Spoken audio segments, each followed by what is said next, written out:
ক্রমশ বাড়ছে আবহাওয়ার পারদ, বেড়ে চলে গরম, গরম কমার কোনো লক্ষণ নেই, পরিবেশের অবক্ষয় এই অবস্থা। এই বিভিন্ন ইস্যুতে যাদবপুর বিশ্ববিদ্যালয়ের অরবিন্দ হলে এবার অবস্থানে বসলো ইউনিভার্সিটির ছাত্রছাত্রীরা। শুনে নেব তাদের কি দাবি, কি চাইছেন তারা বিশ্ববিদ্যালয় কর্তৃপক্ষের কাছ থেকে। সাথী, আমরা যাদবপুর ইউনিভার্সিটির কিছু স্টুডেন্ট আজকে অরবিন্দ ভবনে একটা সিটিং ডেমনস্ট্রেশনে বসেছি। 5 দফা দাবি দাওয়া নিয়ে আমরা কর্তৃপক্ষের কাছে রেখেছি। আমরা দেখতে পাচ্ছি যে বিগত কিছু দিনের গরম থেকে এটা বোঝা যাচ্ছে যে আমরা ধীরে ধীরে একটা ক্লাইমেট কোল্যাপসের দিকে এগিয়ে চলেছি। তো সেখান থেকেই আমাদের ক্যাম্পাস যাতে আরও সাস্টেনেবলি রান করতে পারে, সেই জন্যেই আমাদের এই 5টা দাবি।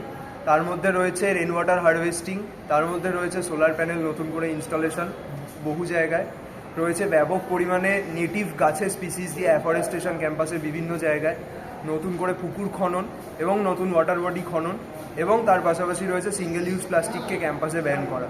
এই 5 দফা দাবি দাওয়া নিয়ে ইনডেফিনিট পিরিয়ড আমরা সিটিং ডেমনস্ট্রেশনে আছি। আপনাদের যাদের কাছে এই ভিডিও বার্তা পৌঁছচ্ছে, আপনারা সলিডারিটিতে আমাদের পাশে আসবেন, আমাদের অবস্থান মঞ্চে যোগ দেবেন। ধন্যবাদ।